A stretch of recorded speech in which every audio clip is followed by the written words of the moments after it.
Learn to fight in Escape from Tarkov. Are you wanting to improve at PvP? If so, keep watching. In this video, we're going to dive into an encounter that I had against a 5-man inside of dorms. Along the way, we're going to break down this fight, cover my movements, and explain my thought process. In this particular raid, I spawned on the east side of customs, so I know I needed to push over there as quickly as I could. As I get closer to 3-story dorms, I push around to the car extract side, toss a grenade, and listen to see if I can hear Reshala. As you'll see, I thought I heard Reshala yell, which then forces me to push in on the second floor on the construction side of 3-story.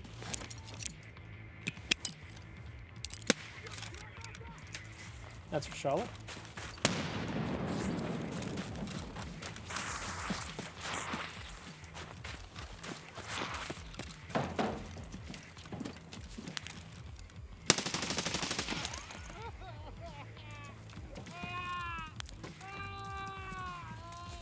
So what did I do right here? As I approached, I noticed that the first floor door was open. This confirmed to me that there was definitely something in this building. So if Reshala and his guards are really here, I need to commit to this play. So flashlights on, open the door, peek, and fire. When the hallway's clear, I push in, close the door behind me, and begin clearing each area of the second floor, including sweeping each of the rooms. But before we move on, I think there's something that we need to touch on, and that was that initial grenade throw. Remember, I spawned on the east side, or the big red side of customs. So why would I push all the way over to the car extract side just to toss a grenade? Well, in short, I know all of the PMC spawns on customs. So because of the spawn that I had, I then know there should be another set of PMCs that are coming from the west side. With that said, if I spawn on the west side of the map, I do the exact same thing and put a grenade close to the east side of dorms 3-story. So this allows me to be deliberate with this action and not necessarily waste a grenade. Not only am I checking to see if Reshala has spawned, but also that's a chance to put down another PMC, which in turn will increase my odds of survival.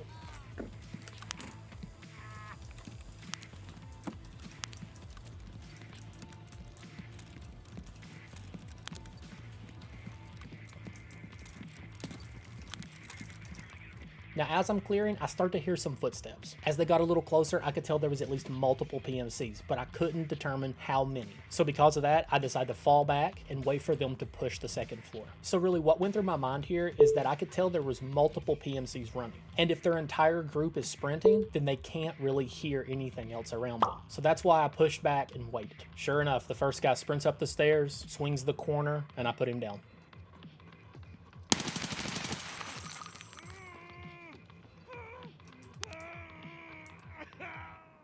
Now at this point, I don't really know how many people that were on this team, but I always follow this general rule, add 1. So let's go over how this logic works. So I've already put down 1 PMC. I can also hear some noise right where he came from, which tells me that there's another PMC there. That's 2. So add 1 to that, and now I have to play like there are multiple PMCs still up. This means I need to be hyper focused and watch for flanks. So while I was holding this angle, that PMC went dead silent. So that's when I tried to bait him out by pulling out a grenade so he thought I was getting ready to throw it. And thankfully it worked because you can hear him shuffle his feet. So I know he's still there. So now I re-peek and hold that angle. Now I hear a pin get pulled from something. So with that, I assume he's got some sort of grenade. He's going to jiggle peek that corner and toss it at me. So as he peeks that corner, I get some shots down range, but I still decide to fall back just because I didn't know where the grenade hit.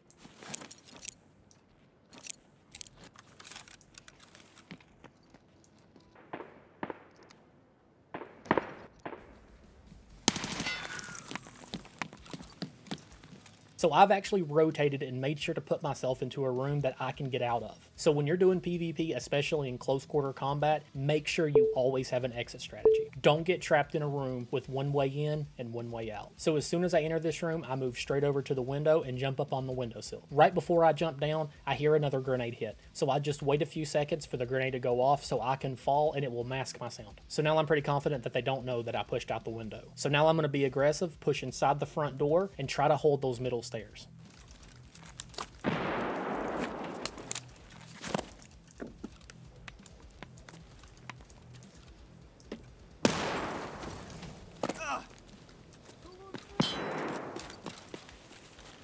Unfortunately, as soon as I enter the front door, I was pushed by 2 AI scabs. And now I assume that rotation is moot because they know exactly where I'm at. So that's when I decide to fall back, get away from the front door altogether, so I can spend time listening, trying to gather information about where they're at, while I also pack mags and heal back up.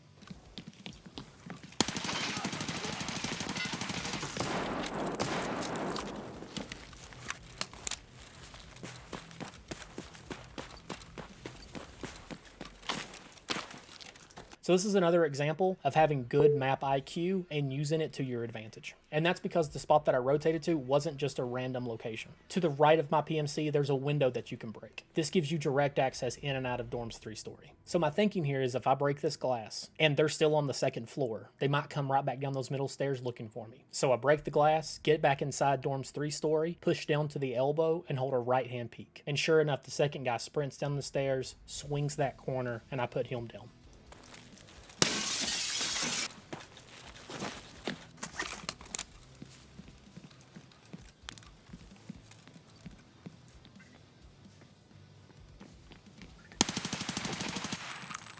Remember earlier when we were talking about the rule that I use, +1? This is why it's important. I didn't know if there was another PMC in the building, but because of that rule, I'm playing like it. Sure enough, while I'm holding this angle, I see another PMC sprint, jump, and tilt their head so they can get information on me. This tactic is usually followed up with a pre-fire and an immediate swing of that corner, especially if they think they know where I'm at. Instead of trying to engage, I fall back, push right back down the hall, and go right back out the window that I came in initially.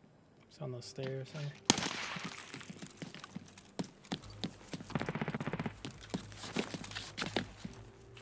So while he got information on me, I also got information on him, and now I know exactly where he's at. He's in that open area right by the front door. So I just rotate around, watch the door, and as he's trying to creep back out, I put him down too.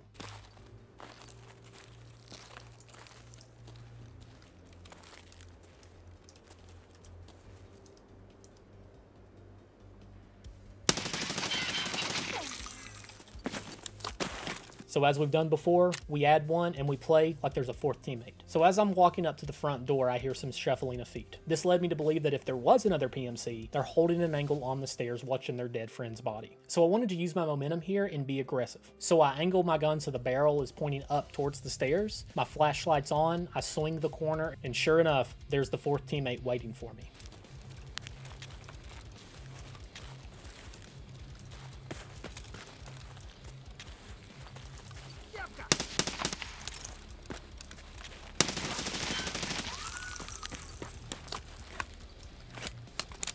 So now that he's down, we add one. So there's going to be a fifth teammate somewhere. So after I put the fourth PMC down, I walked inside with the idea that I wanted to clear each floor for an additional PMC. So while both left and right hallways seemed to be clear, as soon as I turned left, I started taking shots. So I just simply flicked ADS and put down the fifth teammate. Then I quickly pushed back into a room so I can listen, repack mags, and heal.